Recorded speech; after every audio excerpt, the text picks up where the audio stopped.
Welcome to the Holiday Drop.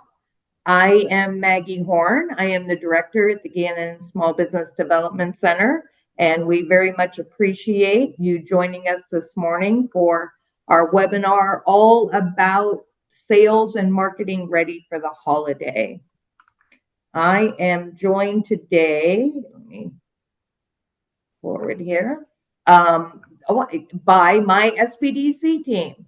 So who you see on the screen is Bill Dietz, business consultant here in our Erie office. Mary Beth Wilcher, business consultant here in our Erie office. And Mike Blaurock. Mike is our outreach business consultant serving Mercer and Crawford County. So we are the team today here to talk to you about all of the things that you need to be thinking about in order to be prepared for the holiday season. It is the busiest season of the year for many reasons, but certainly for sales. You'll be getting this slide deck as well, just so I should have said that at the beginning in my intro. But we'll be providing this information to you as a slide deck and the recording. But 30% of annual revenue is typical for many of the retailers that serve our community, because this is when people are buying. Consumer spending is up, but also competition is up. So that's why you want to be prepared to be able to get those sales, as well as be able to compete in the more busy environment of competition. That's why early planning. Yep. October 30, here we are, October 30th. Tomorrow's Halloween, but we are already ready for the holiday. And we need to be, so that we can take advantage and be well prepared for our shoppers. We're going to go through a number of topics today, and each of the team here, the SBDC team, are going to be talking about various tips and techniques and some guidance on how to help you be prepared for the holiday season. And we always start with a strategy or a plan. And so this is where we're going to start our discussion today as well, is crafting a winning sales strategy.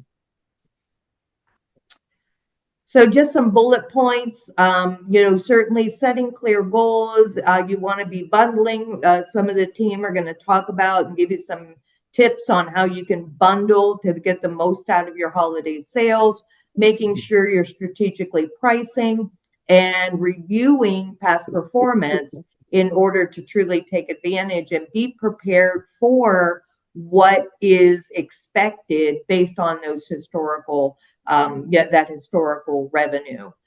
So open it up to my team. Let's talk about some tips and techniques around building the strategy. Yeah, let's talk about setting clear goals, because I think that's important and ties right back. You can use last year's performance to set those goals. I know in Erie, Pennsylvania last year, from Thanksgiving, I think, until April, we were snowed in, but it really affected the sales, retail sales with our small businesses. So you don't only want to look at last year's, you want to look at the year before and the year prior. One of the reasons I bring up the weather is that you should be logging your sales and the weather that day and what campaigns you had going on, and that's where bundling, I think, can come in as well. And but looking at last year's numbers and even the year prior, you're definitely going to want to do that. What do you think about that, Mary Beth? I agree 100%. Actually, going back to one thing that Maggie said earlier, it's about 30% of sales. There's a reason why it's called Black Friday.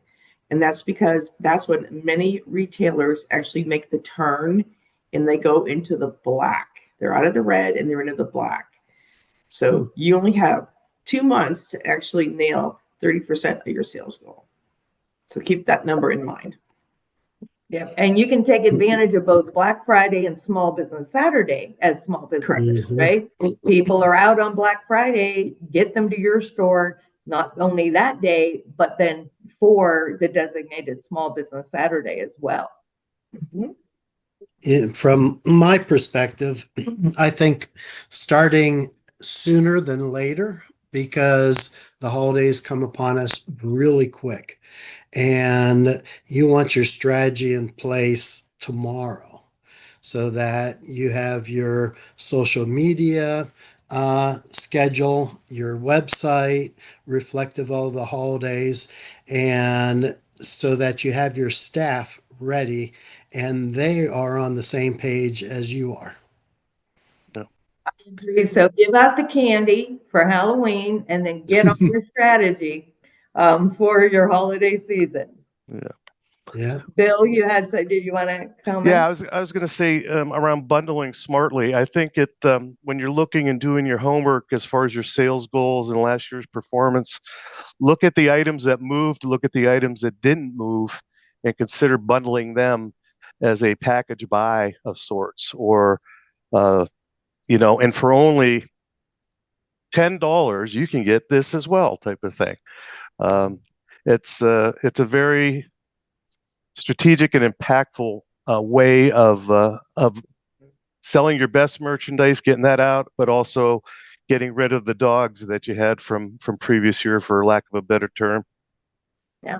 We love getting things for free. Your customers love that. They feel like they're getting that deal, and we're all budgeting, for our giving season. And when we can get 2 for 1, people are very much going to appreciate that. Yep. The other thing to mention is so my territory has a lot of small town areas, and collaboration within the businesses for those locations like Greenville, Sharon, Hermitage, Mercer.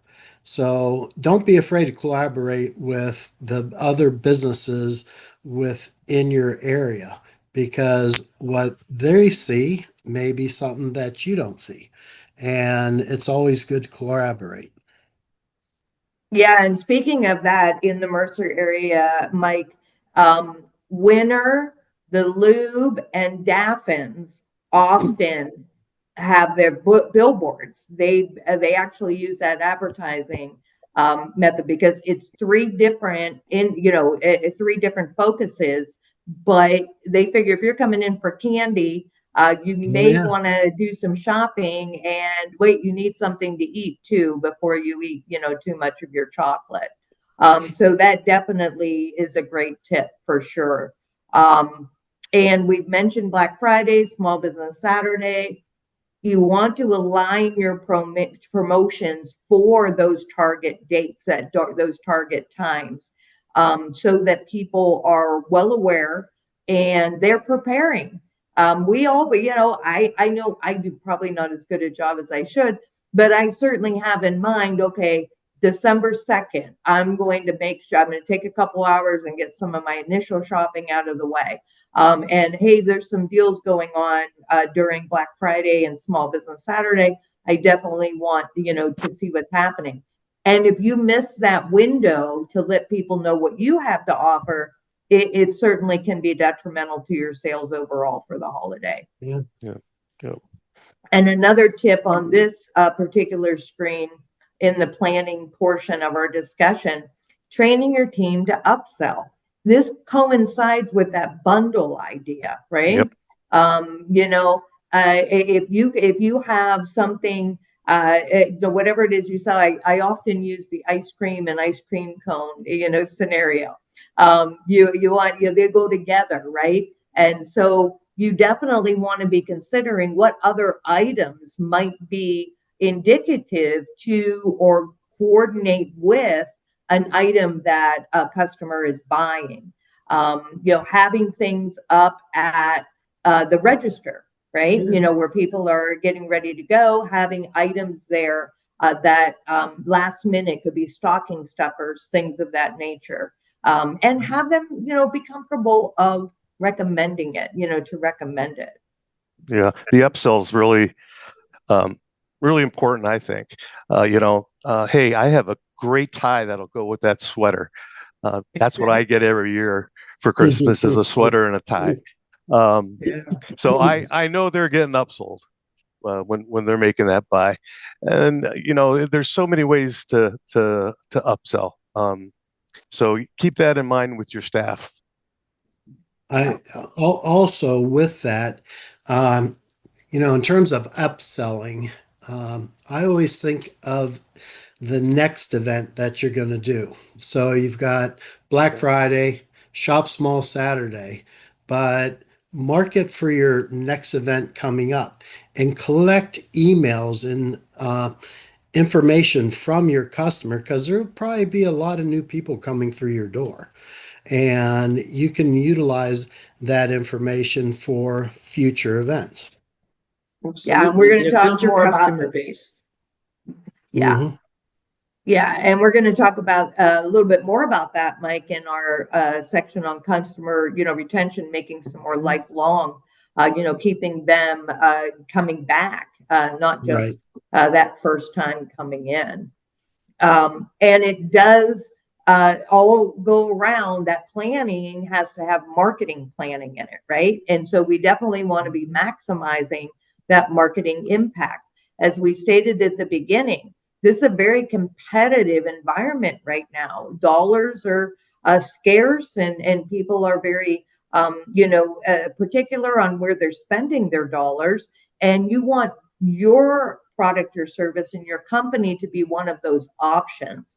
So making sure that you're maximizing, your ability to gain those eyes, that attention on what you have to offer by that planning everyone mentioned, then you know that you have that opportunity to have them as your customer.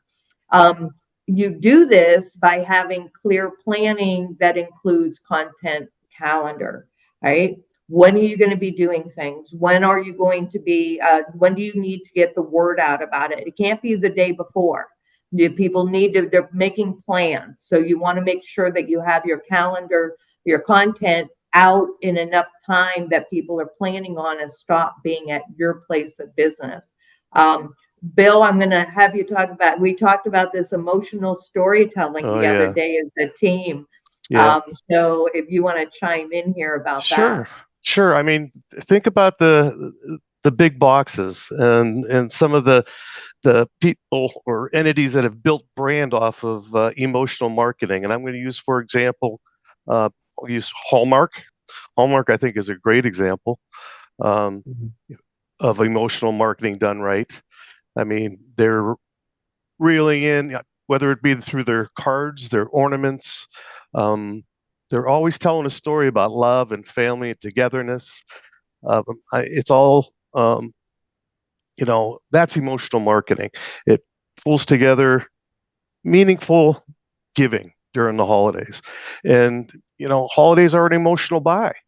And I think all small businesses can learn from the big guys. Coca-Cola is another good example. The Real Magic of Christmas campaign that they do. Make it your own. Tug at the heartstrings, as I like to say, because you start tugging at those heartstrings, they're going to do business with you. You're basically telling that story, right? So that's my thought is use them as a model and build out your own story and get it out there in front of that consumer. It's like the Budweiser Clydesdale. Yeah, the Budweiser Clydesdale, a good one, Mary Beth. Okay. Yeah, where the little puppy is in the barn with the Clydesdales and then sees them all going out and he's left alone. He's like, they're leaving me, and you want to cry. But every year it gets me. I'm sorry. Every year. Yep. Yeah, and make sure it's consistent across all platforms because that story is going to be impactful to people 5 to 90, right?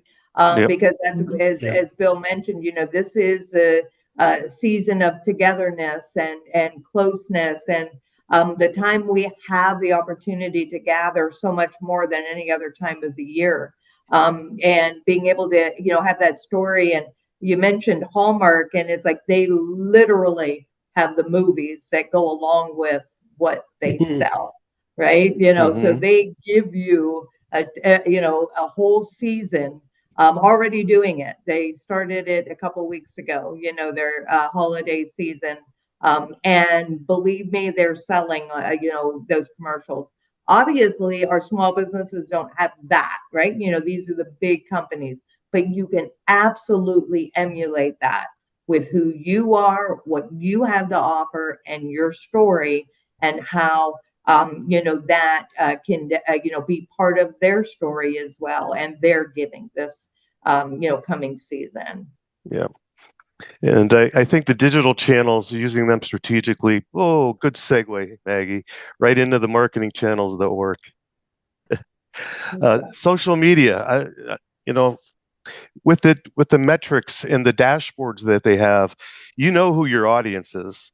You need to be targeting them, personal messaging of sorts, do visual storytelling, do the short videos, have events, talk about your sales. Facebook is the largest audience out there. Take advantage of it, but also use their targeting. And then email is another way you can really, really get personalized and do the personal offers and thank yous, and there's a lot of opportunities, I think, with email marketing as well, because you have those emails, right? You can continue to market to them. And I know we're not there yet, but your website, you need to be capturing emails on your website during the holiday so that you can repurpose them for next year's holiday when you're planning tomorrow. Yeah, for your holiday events. Use something. I'm sorry, Maggie, go ahead. Okay, and then I'll get back. I for the website, use an enticing reason for them to add their email on the website. Click here, give us your email for a 15% off discount, a 10% off discount. And as soon as they sign up, you have that automated email giving them that 10%. And this is the perfect time to do that. You probably don't want to do that all year round, because you do want to make it special, for this time of year. Do something different. Campaign should change up, throughout the year. But you absolutely need to capture those emails. They want to connect with you. That's the best thing, is when they give you the email, they're giving you that opportunity to have that relationship, that communication, and that connection. Yep. Go ahead, Mary Beth. On the social media side, like Facebook, make your holiday season memorable and eventful. So create an event. Like, maybe every Saturday you have a different event. You create that event and you invite the people who are following you to your event, and give them a very compelling reason to actually do so. Whether it is enter to win something or an extra discount if you come. And whenever you do those, make them shareable so they can share them with other people. It'll only drive more traffic to your store, business, everything. Share it. Yep. So many people forget to do that. And you can do a virtual event on Facebook. If you're set up and you're comfortable with that, you have a way of, maybe it's a giveaway, and it could be a 10 or 15-minute virtual event. Join us at noon on whatever day, and we're going to be giving away coupons, or we're going to be giving away a gift card, for those attending randomly, so don't miss out. So don't disregard quick virtual event that can have a huge impact. Mike, you were going to say something? Yeah, there's a website, and I don't know, a client introduced it to me. Every week they auction off a purse, and it has a large following. I don't follow purses, so I don't recall what the website was, but they're all excited. Oh, they're going to have this Louis Vuitton purse they're auctioning off. Mhm. And, obviously they do sell purses too. So it attracts people to their website, and it's an online event. Mhm. So All right, Mike, get me that information. I I want will. to enter. I can always use a new handbag. Well, and I love that idea because, you're just gaining more attention. And it can be, if you don't have an item, right? That you feel like you can do some kind of auction like that. That's something that maybe you're a large retail store and just having one item like that, maybe that's not your focus. Do it for a gift card. Do it for a basket. Right. Do it, you can still come up with an idea what's relevant to your company, what you offer to the customers that you have. Yeah. And to Mike's point earlier, don't be afraid to collaborate with other small businesses. Take on those holiday pop-ups that I know the folks here in Erie do a couple of them every year. Those are very popular and well attended as well. Yeah, and then Shop Small Saturday is meant to be community oriented. I mean, that's what they want it to be, not just to get the word out, because they have so many different offerings. American Express, that's what Shop Small is all about, is American Express and the Shop Small and Shop Small Saturday. And they want it to be a community. SBDC, Gannon SBDC is a neighborhood champion. And what we do is, get out and provide and talk about it. And we do on our own Facebook, getting excitement about Shop Small. Don't spend all your money on Black Friday. Come on out, and do Shop Small. And it's all about that collaboration with not just other companies, but with organizations like us and the chambers, and the various business associations that are around our region that want to be supporting the companies. And working together is going to attract more people and the more opportunity for everybody to, be able to get a piece of the pie, so to say. Yeah. You can even do reindeer bingo in a strip plaza of 10 stores. Have everybody participate. And when they come in to visit your store, you punch their card. And when they get an actual bingo, they win a prize. Mm-hmm. I like that idea. That's a good one. Yeah, I think Erie Downtown Partnership does something similar to that. I think they do. Yeah. I think running little contests like that is very effective overall, all around. Yeah. So, and it can even be, even if it's not the whole, everybody, 4 or 5 stores or whatever. How about it just being how many times they visit you during the season? So just like our cards for our coffee, right? We all love that. Buy 5 and you get the 6th one free. We all need our caffeine, especially during the holidays.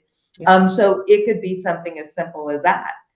Visit our store 5 times, put a little stamp on there, click it out with, put a hole in the card or what have you. And the 6th time they get 20% off, their purchases that day or something along that line. Mike, you were saying? Yeah. So Downtown Sharon this year is doing a Halloween scavenger hunt.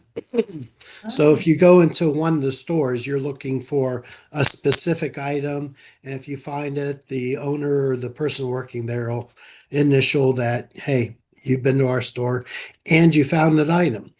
Now, it's kind of like the bingo card thing. So they're taking all the cards, they're going to throw them in a raffle tomorrow, which is Halloween, and draw a winner, and they get a nice basket of things. Yeah. Good ideas. That's a good idea. Yeah. And some stores on the outlying area, they own an actual bakery shop, and you own a gift shop, and you're nowhere near each other, but you want to hand out cookies for your event. You purchase them, they give you an actual deal. It's, local person supporting another local person, even though they're not next door. And then you put up an actual tent that they were provided courtesy of, and you have a coupon where they can go back, buy 6 cookies and get 6 free. and it's actually marked so they know exactly where that came from at the cookie store. That's a great idea.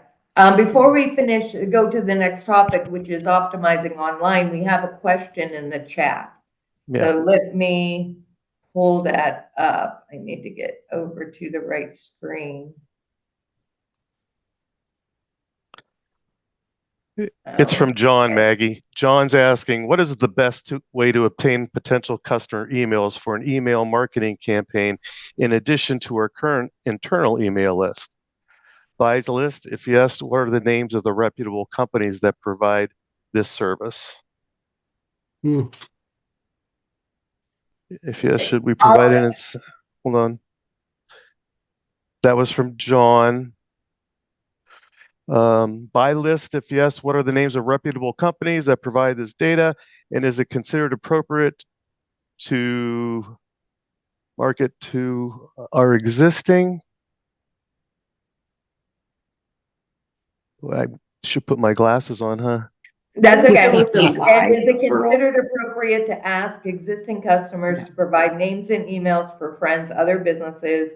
If yes, should we provide an incentive discount to them for sending the referral info? There you So go. I will just, I'll quickly, because I'm just going to do a short, and then I really do want to, the team, Bill, Mary Beth, and Mike have different, comments they can make about this. It is, I don't like buying the names. I know it happens, but I feel like that is not truly that person giving you that opportunity. The company selling you those emails, they got them from somewhere, right? What would be the best and what is the most reputable? I don't want to say reputable. The best thing to do to gain a relationship with your client, your customer, is having them give you the email for a reason, because they want to get more information from you. They're going to get a newsletter, et cetera, et cetera. You do referral, you can absolutely do a referral program. And you can approach it that so-and-so provided your contact information, thought that you would like our product or service, however you might do that. But you need to give them an out. If they don't want to be kept on that email list, even though added by a referral, you just do the unsubscribe. Always have unsubscribe in your emails. You don't want to irritate people. And sure, you can provide an incentive or discount for them to do that. I think what you want, consider why you are looking to grow your email list, why you're doing this, and then determine the best way of managing it and allowing the unsubscribe if needed. If you're going to regularly be emailing people, make sure that you have a plan in place to do that. And you're not sending an email every day. You're just going to annoy people at that point. So just have a strategy for that. Yeah. All right, Bill? Yeah, Maggie, if I may add, I think that's why we're having this webinar today, is about planning and pre-planning and getting ready. I think a real effective way is, to the website, holiday ready. You want to get it at the ready. And one of the things to get it at the ready is to, you want to put a call to action, a form fill to capture that email, whether it is that 20% or, discount or, a free, I don't know, something free, whatever it might be, should be a call to action. Right as people get to your website, that is going to give them something if they give you their email. And you start collecting more and more of those now through the holidays, and continue to remarket to those names, because now you got them. If they're asking for it and filling that out, you got them. Mm-hmm. They've given you permission to continue that communication with them. Yeah. And sometimes it's not even having to give an incentive. It could be just something, it could mix it up, want to, be the first to know about our upcoming events, our sales, that are coming up during this holiday season, sign up here. And just to add to that, there are, at least in my mind, two sites that you can do mass emails for free. MailChimp for your first 500 emails is for free. And I think Constant Contact charges now. I'm not 100% sure. But those are two email campaign type websites that you can utilize. And, I use MailChimp myself for my own business, and it's very user friendly. While we're talking about the email, it is so very important to be able to keep track of the effectiveness of your email campaign. Yep. And you can't do that with Gmail and Outlook. And yet you don't know who opened it unless you do the read receipts. And half the time people are saying no anyway. So you're not getting effective data back. But when you're using an email platform, you now have the understanding and the data to tell you what email campaigns have gone really well because you got a lot of opens. And it guides you on the continued planning of the type of emails that are gaining traction for you. So definitely please consider, if email is one of the forms of communication that will do well with your relationship with your customers, try the free one out if you haven't done it yet, and then consider investing if it's going to be an ongoing, because it's minimal investment for maximum impact for sure. Yeah. Mary Beth? I would check everything on your website, all your links, make sure everything works. Because there's nothing worse than actually somebody clicking on something and it goes nowhere, or it's a 401 error. Always try to rebrand your website for your holidays to look like your storefront or what you do. Yep. So it mirrors each other. Your emails all have the same images on them. It's what they're going to see when they come to your storefront. Everything looks the same. Yeah. And I like the idea of upping your SEO to include the holiday keywords. I think that's very, very effective. And I think that everyone will be wise to update their SEO keywords. Yeah, test out, make sure you're testing out. And Mary Beth, that's such a great point about the links going nowhere. We have no patience anymore as a society. If a website is not, loading, they're going to the next one. They are not waiting. And if they get a link that is going nowhere, they're going to find another, resource. Just consider the basic day-to-day activity, and the behaviors of customers online. We're used to 2-day shopping or overnight, or even 4 to 6 tomorrow morning, right? And that we're going to get this, and that, things are loading, and when they click on something, it's connecting in a reasonable amount of time. Check your website and make sure that is happening. And if it's not, either go back to your web host if you're not doing it on your own, or you can certainly determine the problem and get it fixed. You don't want to lose a customer because the link doesn't work. Right? And Yeah, and you want to make it easy. Yeah, and keep in mind, mobile friendly is very important because 90% of web searches are done with this little thing. So you want to make sure it works. Absolutely. We're way too tied to our phones. But for us as business owners, we appreciate that because now we can capture, you as a customer. So we do want to make sure everything is user friendly, that we can, people can go through the journey, going through your website very easily. But we need to make sure that they're actually following through and buying, right? We could do all of that, but the purpose is to convert them. So we definitely need to make sure not only do we have the mirroring of the holiday season, as Mary Beth discussed, having a call to action, as Bill stated, making sure it's mobile friendly, as Mike stated, but we definitely need to have some clarity to convert.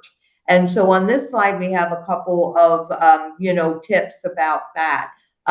Return policy, definitely. We're buying gifts for people. What if they don't like it? We want to give them the opportunity. Or what if we change our mind? What if we get it and we decide we wanted something different? And so we want to, make sure that we get it back. The pop-up offers or cart reminders. All of us, I'm going to take the chance that it's true. All of us have received an email at one time or another that you left something in your cart. It looks like you were still considering this. If you come back, how about a 15% discount if you go ahead and, finalize that purchase? You can do that with the appropriate online presence, with the email platforms, with the website. You can see where they are and what they've been doing and who's abandoned what, and then have an automated email that goes out to convince them to come back and finish their purchase. What other thoughts does my team have about that? Well, nobody mentioned the reviews and testimonials. I think that really builds trust with the consumer. That return policy builds trust and confidence as well, and I think that's very important. But the one thing that I was wanted to talk about here was tracking, the analytics tracking. In the digital world in particular, it is vital that you track who your audience is and where they're coming from. Setting up a Google Analytics campaign is something that you should consider doing, so that when you do the Black Friday sale and you send out all kinds of marketing for that Black Friday sale, you'll be able to see if that campaign actually worked or not by reviewing your analytics. I think it's important that you be smart about what's working and what's not. Let's put it that way, and adjust on the fly if you need to. I know one thing that works in the retail world is flash sales. Yes. Where you send out an email, for the next 6 hours or until midnight. If you spend $50 or $200, you get $50 cash back. It creates a sense of urgency. They have to do something relatively quick in order to take advantage of it. And they got the offer because they're on your email list. You can even flash those across your website. Yep. So I had, within the month, a couple purchases that I made. One, a pleasant experience, and one that wasn't. I actually bought 3 pairs of glasses through an online retailer at $40 total. And it's like, can't pass that up. And then I rented bikes. I was on vacation recently, rented bikes online, and it was miserable. Number one, the bikes that they gave us weren't even operational. I had no brakes on mine. So I said, I called them back and said, you can pick these things up and, I'll pay for the first day because we kept them for one day, and you can refund me the difference. Whoever I talked to said, okay, well, I still haven't received my money. So we're going through the credit card company and said, hey, we want you to investigate this and, not pay these people. So it's a continuing story, but it's terrible. I would never, in my next step is to just blast them on social media and Google. So. Yeah. And, I don't think any of us can say that mistakes don't happen, right? Mistakes happen. Right. It's how you deal with it. Because we can absolutely, Mike, in your case, if we apologize, that's, we're so thankful you didn't get hurt or there weren't any issues that was dangerous for you. We're definitely going to go ahead and refund your money, but we're also going to I don't know, next time, give us a try. Don't give up on us. We'll give you 50% discount next time you're around, or something along that line. We Right. can't hide from the mistakes that inevitably everyone makes. And And as a we, business owner, you have to be very careful. Customer service should be number one because it's so easy to destroy a business with one review. there's too much competition. Yep. Somebody else has the same products or services or similar to everyone that you have. And you don't want something, anything to be detrimental to that competition getting just because of an inaction on your side. Yep. All right, we have another chat before we go to the next topic. I have 3 screens, everybody, so please forgive me. I have to try to maneuver through. What are your suggestions for personalized products and return policy or refunds?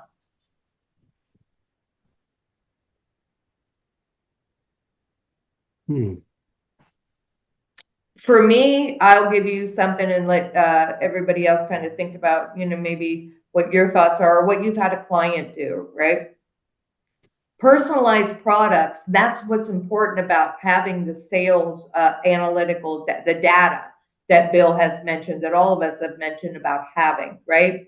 You should have records of what your customers have purchased in the past. And by knowing that, you can then come up with the products that are in the same line, similar to, and then that would be this personalized product. And you see this, think about on the big box, right? You go to Amazon, they give you suggestions because you bought something. They think you might like this. Walmart does it, Target, a lot of the companies do that because they know what you previously purchased. And that is considered personalization, right? You're saying, okay, you like that, you might like this. Return policy is really going to depend on the product itself. A typical is 30 days with a receipt, is kind of the norm, I would say, across the board. However, if it's something that is perishable, or is in the holiday season, I have seen some companies give until like December 31st, even if they bought it like tomorrow. So it would be 2 months rather than 30, because they're probably not giving the gift until Christmas or whatever holiday they celebrate in December. So they'd be beyond the typical 30-day. So you do want to give some, grace for that, and maybe take it that week after Christmas to allow them to do that. And refund policies vary as well. Refunds could be, you can simply say all sales final refunds, especially if it's like those bundled items that Bill was talking about. Those are some of those items that you don't want back because that was part of trying to deplete some of your inventory and, move some product. As long as you're upfront and you're consistent across the board, with your customers, and make it clear, we adjust as customers, and that's your policy. So there are some guidelines that you can follow, but there are also things that will work for you in your particular situation. So, in terms of like personalization, I envision, putting my initials on a shirt or my name on a coffee mug or something like that. I think you just need to be very, very upfront, like Maggie said, and say, hey, if you personalize this, we don't have a refund policy for that. If there's something defective, yes. But if it's personalized, it's like, buyer beware. You're going to have a mug with Mike on it, and your name's Mark. But you ordered Mike. And Yeah. that's so awesome you said that, Mike, because that was the follow-up. In other words, how would I return or refund items that have names or designs picked by the customer? So I saw that. you just, yep, so you just answered that, with, yeah, there we go. Awesome. Thank you. Yeah, you're absolutely right on that. We have a Fab Lab, the SBDC oversees a Fab Lab down in Mercer County in Mike's area. And the policy we have is if it's not because you just don't like it. If you picked it, we gave you let you look at it, the proof, and you approve that, you're not getting a refund on it. And so it's really important, to do that. Hey, and maybe they know a mark, right? They can give that mug as a gift. Instead of it being for you, they can give it as a gift. Oh, look, and they'll think that's awesome. You got There them a you go. personalized gift. Yeah, no, tying back in, Maggie, on that one is a lot of actually POS registers offer gift receipts. It's a wise idea to give everybody a gift receipt for situations like that. When you decide, oh, I'm going to give this, to somebody else. I'm not keeping it myself, and have the dates on the gift receipts for return. Yeah. And if you do want to actually make sure nothing comes back on a certain product line, like Bill was saying, you mark them final sale, and the gift receipt will say final sale, not returnable for cash or merchandise or credit or whatever your terms are. So take advantage of those.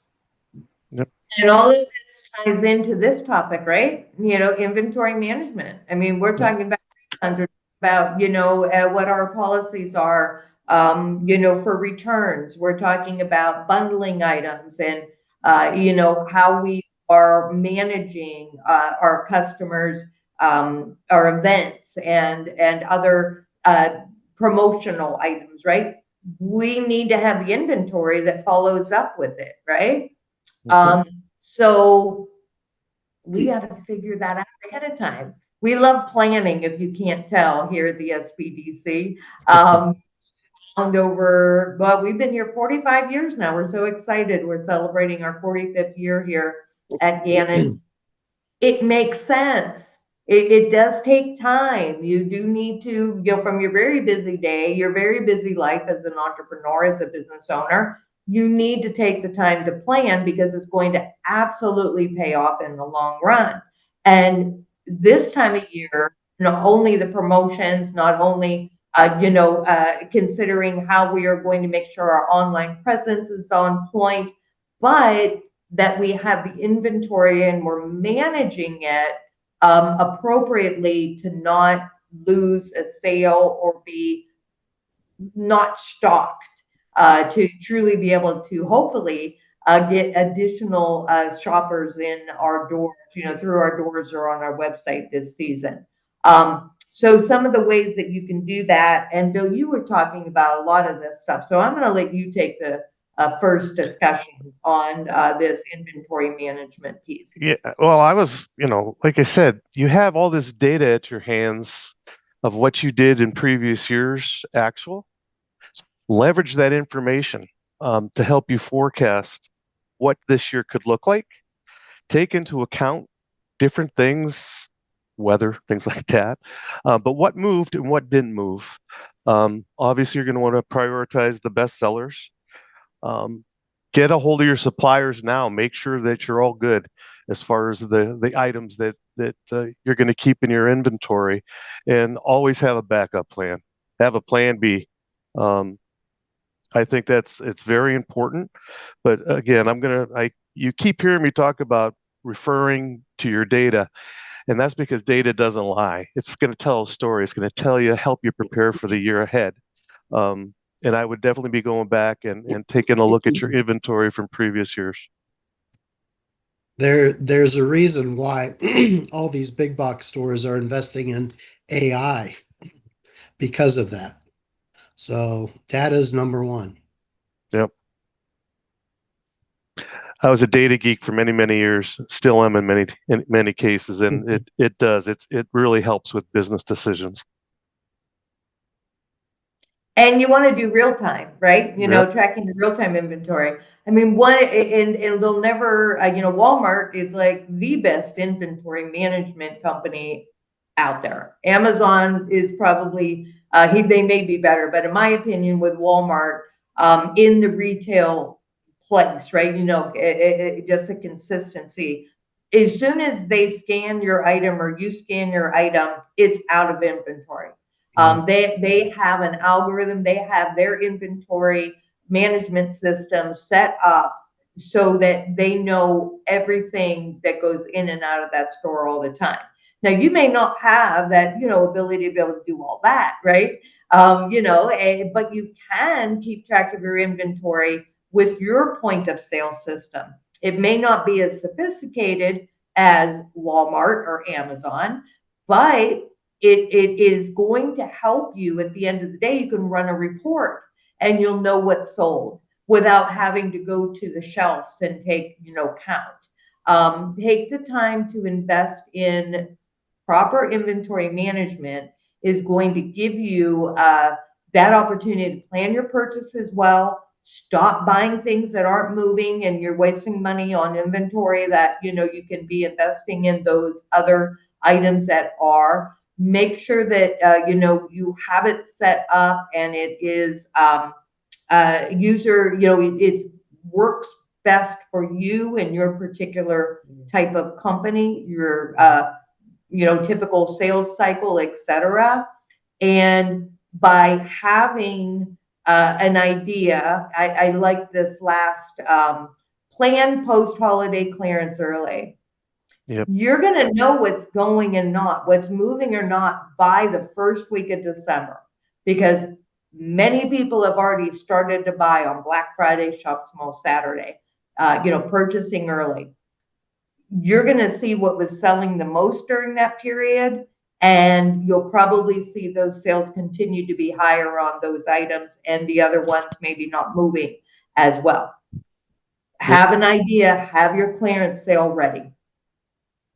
Yeah, I think that's a good point, as well as it's going to help your January cash flows, because, you know, there's an opportunity there. A lot of times the faucet gets turned off in January. You don't want it to be turned off. So by doing the planning for your post-holiday clearance, that'll help your cash flows in January for sure. Good point, Maggie. All right. And our last but not least topic of today's webinar, we have been referring to this the entire time, right? It's all about our customers. We don't have customers, we don't have a business, because our business is not about us. It's about the people that we serve, period. If our customers are not coming and buying from us, we don't have a company. So we definitely want to make sure that we are creating relationships, because, you know, marketing, that's what it's all about. It's people who are buying items from companies want to feel like it matters.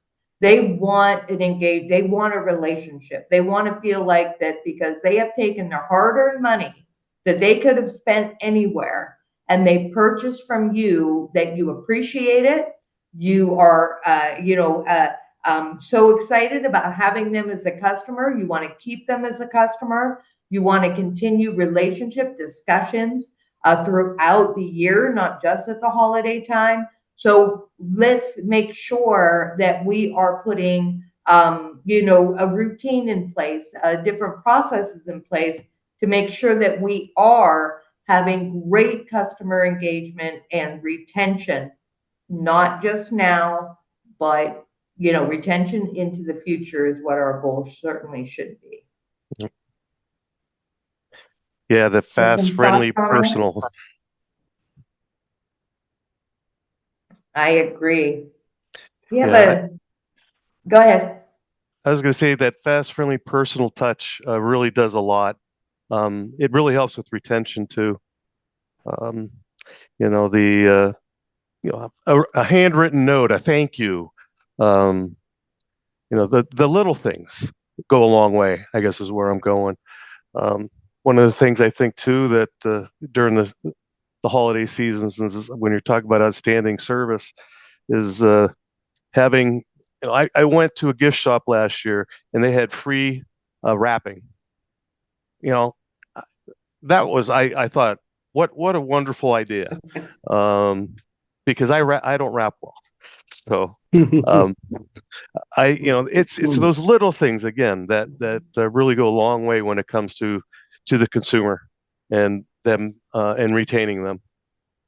And it doesn't always have to be free, right? Bill, Right. it could be, you charge for it. But if you are doing it for free, all the better, but then you just work that into your selling price, right? Yeah.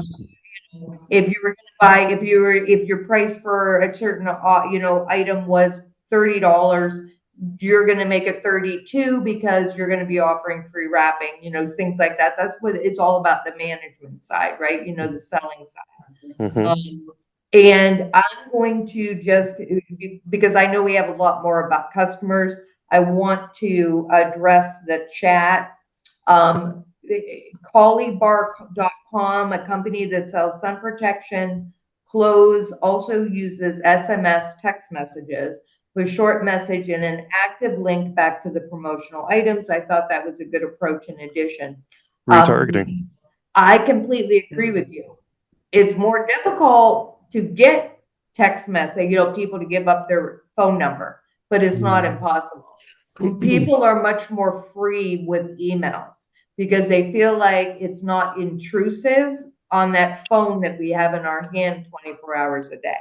However, you're really on point with that being a good promotional or a good customer connection at this time of the year, because people are more open to text messages about promotions and sales during the holiday season. And then they may, get rid of it, unsubscribe after the holiday season. But you're right on point with that. There's nothing wrong with asking for it and then being able to, follow up again, not daily, not multiple times a day. That's just going to aggravate and you're never going to get your message out there. But it is absolutely a relevant way to communicate your promotions and other marketing offerings. Just to add to that, that word of caution from Maggie, don't overdo the email and text message marketing. I get a text message and email from Dunham's about every other day, and it is annoying. And there is a reason I don't unsubscribe, because they make me an offer I can't refuse. I get 17% off of one item. So when I need golf balls or tees, guess where I'm going? So keep that in mind. Mm-hmm. That's a good, yeah, John, John is the person that commented or attendee that commented. That's a good point. And as Mike just said, and just don't overdo it. But if you can get, if you can get the potential customers or your current customers to add their phone number to receive, you can even say it's again 10% off, things like that, like we mentioned about the email earlier on. Yeah. We talked about emotional marketing. What you're doing here with your customers, you want to really build that emotional connection. That equals retention. That's a repeat customer then. Yeah. I have a lot of years of retail experience, and I know what works and actually retains and brings people back into the store. And that's always welcome them into the store, greet them when they come in, ask them what they're looking for, and listen to what they're saying. Show them what they're looking for and close the sale. And thank them for coming in, whether you close the sale or not. That's a unique experience that you're not going to get at the big box store for sure. That helps to build the loyalty. We already talked about the free gift wrap. I know what is actually tugging at the heartstrings is offer the pay for gift wrap, any donation that they want to donate to an animal shelter. Almost everybody is going to take that on and gift wrap, because no one likes to do that. Let's be honest. December 24th, it's the last thing you want to be doing. Plus, they're helping animals. So, yeah. Whatever charity might be, relevant to the kind of company you have too, right, Mary Beth? correct. I think that's the animal shelter is definitely more mass community, you're going to do that. But it could be something that is just closely related to the core and the culture and the offerings of your particular company that makes sense. Or something personal to you, we have oftentimes people, they know us, we don't always know them, which is great, our customers, but it could be a community. There could have been a fire in a very small community, and what they're doing is going to have donations for the family, right? And that could, so tie it in, be creative. That shows not only you as a caring, company, but I mean, look what you're doing for the community. You are offering this and people emotional connection. All of it just begins to tie in, and they don't have to wrap, right? So everybody wins. Yeah. All right. I think that we have one more on the customer retention. I teach marketing. I've been doing marketing for over 30 years, and it looks very different now than it did when I started doing marketing 30 years ago. There was no such thing as internet marketing or digital marketing when I started doing marketing. So I love how much technology and online presence has truly been beneficial for our small businesses in our community and individuals, as well. But it didn't matter if it was business cards and coupons in the newspaper that you had to cut out and take in, or now it's a QR code, whatever it is. Our goals are always to have advocacy with our customers and clients. It's the loyalty, having the customer loyalty that no matter what it is, the day that, what they need that day, they're coming to get, it from you, and you get that by all of the things that we've discussed, by welcoming, great customer service, personalizing, truly being grateful and thanking for them doing business with you, being on social media and, building a relationship, that online relationship, being approachable, being a part of their decision makings, of particular purchases when it matters. So we have to be, it's not always outright, come and buy from us. It's $10. It is a lot of marketing of appreciation in other ways, like asking for, the reviews that we're so very grateful. They're going to tell their own story. We're not going to tell them. We're just going to say, hey, if you appreciate it, or if you really liked your item, we'd love if you could do a review for us, and highlight it, right? Thanks so much, for your comments.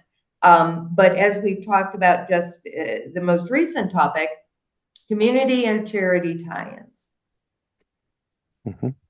We all have in our different communities, and I live in Mercer County. I work in Erie County. I go through Crawford every day, and I'm in Warren quite a bit as well, because that's our, community here, our territory that we cover, our regional small business community that we service. And everyone is different, but every area has a community, something that's common for that particular community, something that they're passionate about in those particular communities. And it's perfect opportunity for the businesses to show we're not just asking you to buy from us. We are here to be part of our community and contribute and give back, right? Yeah, your customers might not always remember what you said to them when they were shopping with you, but they're going to remember how you made them feel. Right. And that's what actually builds your brand and their loyalty to you. One thing I noticed recently, and it's probably been around for a long time, I'm getting requests for answering survey questions from a lot of companies after I do the purchase. And that could be a good way to encourage the reviews because they always ask, a little input from your opinion. Yeah, That's a perfect, that's perfect. And I would just say with the reviews or the surveys, 3 to 5 questions, that's it. Don't make it difficult. Don't make it a lot of time consuming. But you're going to get a lot of information in those 3 to 5. And companies that do that, that's where they're going to manage their inventory better. They're going to better understand their customers, and they're going to build that loyalty and advocacy. Sorry, Bill, I interrupted you. No, I was going to say everything that we've been discussing here with the long-term loyalty is all about building the credibility between the business and the consumer. I love the idea Mike just laid out there around the surveys and encouraging reviews. At the end of the day, it's all about turning that seasonal customer into a loyal customer, right? And that's all on how you service those consumers. I think we covered a lot of great subjects today. I hope this was a worthwhile to our audience. And this last piece, we all love our loyalty rewards cards. We do. Let's just be, we're talking about the coffee, right? The rewards cards for that. Buy 6, Subway does it, Sheets and all these. It's fine even to do it just seasonally. If you just do it during the season, for good through December 31 or what have you, maybe that's a good way to test if it's something your customers like, and then you can be doing that on long term. Yep. So real quick to wrap it up, and then we're definitely open to answer any other questions, and love the communication today. Thanks so much for the chat and having that opportunity to discuss the topics that were important to you. But reviewing sales data and setting goals. Make sure you're scheduling campaigns. Don't try to be putting up Facebook posts at 8 o'clock in the morning. You open at 10 and you're not sure. It's not going to be relevant. It's going to be rushed, and it's not going to be on point in doing what you want it to, which is be relevant and to be connecting with your customers and getting them, to continue doing business with you. Everybody needs to refresh their website at least a few times a year and have it updated for SEO purposes, if nothing else. But this time of the year is a great time to be reflective on the holiday season and mirroring what you're doing, as Mary Beth mentioned, in the brick and mortar. Make sure, don't trust that the inventory orders are coming. We trust that a lot, and we just need to confirm it, right? Just make sure that it's coming, keep track of it, and have that backup plan just in case it's running late or it's canceled, last minute. And always what's important are your customers. So always have that follow up, that communication, and be thankful and make sure they know that you are thankful for their business. Yeah. I think one thing to keep in mind is your sale begins before the person walks through that door and well after they've left and made a purchase. Yep. John says he loves our hats and antlers. See, this was Mary Beth's idea. I That forced him we, into you know, aren't even Halloween yet, and we are already. But you know what? It is all about the holiday, and we wanted to make sure that we were bringing that flavor, to our presentation. They get you excited about the holiday and ready to connect with your customers, have a wonderful, profitable season. And so I'm glad that helped you to kind of get in the holiday spirit and ready for the selling season. Yeah. Hopefully the snow stays away from Erie this year. Yeah.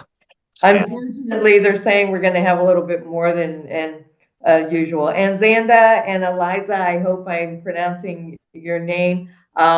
Absolutely. Thank you for being here. And we're always we love to be able to share what we have learned and the knowledge that we have been so fortunate to be able to gain, not only from our learning, our own learning, but from being able to serve our wonderful clients that we have had that opportunity to do so here at the SBDC. So thanks for joining us. We appreciate it.